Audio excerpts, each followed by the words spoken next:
Hello everyone and welcome to the Maths Lab channel.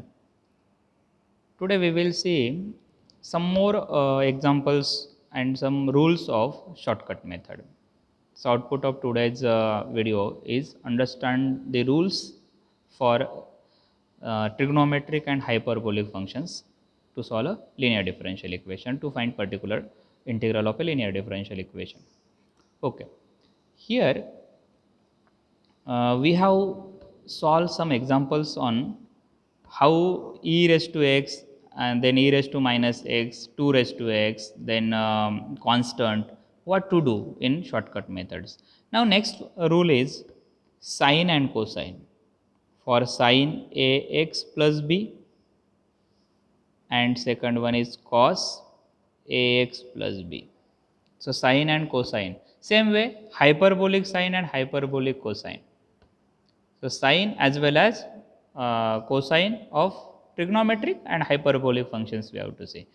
First thing you have to clear in your mind, whenever sine and cosine term is there, then we must have d square at the denominator. D square at the denominator. Maybe it is d raised to 4, d raised to 6, d raised to 8, it's okay. But I require d square, right? If d is there, then it is not useful for us. If d is there, then make a rationalization and convert it into d square. If d cube is there, then it's well and good, no problem, because d cube we can write d into d square, so we can replace d square, d remains as it is. Understood? We must have d square at the denominator. So our formula is 1 upon phi of d square. See, instead of d square is there. 1 upon phi of d square sine ax plus b is equal to. Replace this d square by minus a square. Now understand the concept minus a square. Square first and then give minus sign. So 1 upon phi of minus a square sine ax plus b. Correct? Replace d square by minus a square. Then 1 upon phi of d square apply on cos ax plus b is equal to 1 upon phi of minus a square cos ax plus b. Correct? Replace d square by minus a square. If hyperbolic is there, then plus only. 1 upon phi of d square cos h ax plus b, hyperbolic cos, is equal to 1 upon phi of a square cos h ax plus b. And similar you can write for sine also. 1 upon phi of d square apply on sine h ax plus b is equal to 1 upon phi of a square sine h ax plus b. So for plus and for hyperbolic we take positive, and for trigonometric minus a square is there. So for sine and cosine we must have d square at the denominator. So replacement is for d square, not for d. For other formulas replacement is only for d. Okay. The next formula is 1 upon phi of d. Now we come towards d. 1 upon phi of d operating on e raised to ax into v. E raised to ax into v. Take e raised to ax outside. E raised to ax 1 upon phi of d plus a operating on v. See what we did. We avoid the calculation of e raised to x by replacing d. In place of d, we write d plus a. You have to keep in your mind, whenever you take outside e raised to ax outside the calculation, then you have to take d plus a. Replace d by d plus a. And v is some function of x, so no problem. It may be sin x, cos x, whatever it may be, or any other functions of x. Right? Okay. So this formula we have to use mostly. Next one is, if I have a power of x, just like 1 upon phi of d operating on x raised to m, some power of x square, x cube, x raised to 5, algebraic power like that. In that case, I don't have directly the formula for this. Then I have to use, for this formula, I have to use 1 upon 1 plus z and 1 upon 1 minus z. How to use it, I will explain you. First, we write down this formula. 1 upon 1 plus z, we can write 1 minus z plus z square minus z cube plus so on. This is the series 1 upon 1 plus z.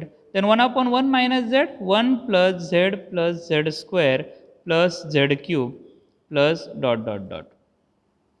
So 1 upon 1 plus z we have written and 1 upon 1 minus z also there. So this two formulas we have to use when 1 upon 5 of d x raised to m is there. Now let me clear this with examples. What is exactly this one? Because there may be a confusion in your formulas. So generally we write 1 upon 5 of d operating on x raised to m is equal to 5 of d raised to minus 1 and x raised to m. In fact, no need to write this one because we know these two formulas we have to use. Just keep in your mind that one. Okay. How it works? Suppose I take one simple example, 1 upon d minus 2 operating on x cube. Simple example I take, right? So here d minus 2 is there, but I have to use these formulas. I must have 1 plus something at the denominator or 1 minus something at the denominator. Why? Because x cube is there. So I write this, take minus 2 common. So 1 upon minus 2 common. What remain in the bracket? Here d upon minus 2 and here plus 1. So we can x raised to m as it is. So we can rearrange it. Minus 1 by 2, 1 upon 1 minus d upon 2 x raised to m. Understood it?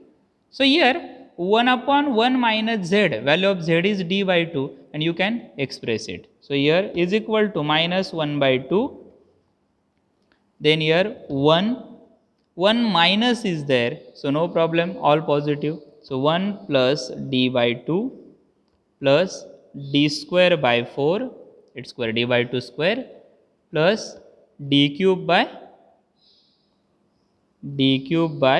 8 2 cube plus dot dot dot. No need to write the next term because we know that the fourth derivative of x cube becomes 0. Here x cube is there. Third derivative of x cube is 0. Okay. I will show you that derivative here. I can find it and directly we will substitute the values. Okay. So here first term is x cube, then d of x cube, first derivative of x cube is 3x square.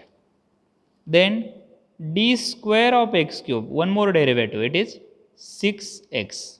Then d cube of x cube, one more derivative, it is 6. And we know that if I take one more derivative, it becomes 0 because derivative of 6 is 0. So here minus 1 by 2, then multiply inside x cube plus dx cube upon 2 plus d square x cube upon 4 plus d cube x cube upon 8 plus dot dot dot. Correct? So this is equal to minus 1 by 2 x cube. Now you can write down the value directly. You know the derivative of x cube is 3x square. So plus 3x square upon 2 plus 6x upon 4 and plus 6 upon 8, and we can add this, arrange properly, you will get the answer. Okay. Next formula we are going to use, I can say that last formula for shortcut method because the complex number formula we are not going to take here directly. We will solve problems on that later on. So here the formula we are going to take is 1 upon 5 of d operating on x into v. Power of x is 1, x into v is equal to x minus phi of d divided by phi dash of d upon phi of d, then 1 upon phi of d operating on v. Try to understand it. V is function of x and power of x is 1.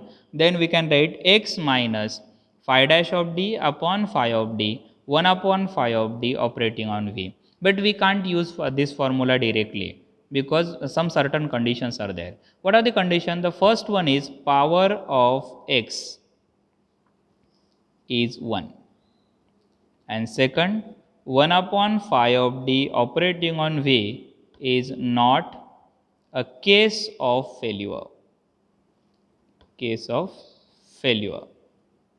What is meaning of this case of failure? Means this denominator phi of a not equal to 0. If I substitute phi of a in that, the denominator is must be not equal to 0. Then and then we are going to use this formula. And if this happens, suppose this happens that power of x is not 1, it is more than that, and case for failure is also there, then we have to use complex number concept. So here in that case 1 upon phi of d operating on this x e raised to I a x I have to consider, because this generally happens for 1 upon phi of d operating on x into sine ax, or 1 upon phi of d operating on x into cos ax, like that, right. So I have to use complex number concept, and again using shortcut formulas, separate real and imaginary part, and you can solve the problem. So this generally whenever such a type of problem arises, we can solve by another methods, there variation of parameter or general method, like that. But mostly up to this we are going to use in our curriculum. Thanks for watching.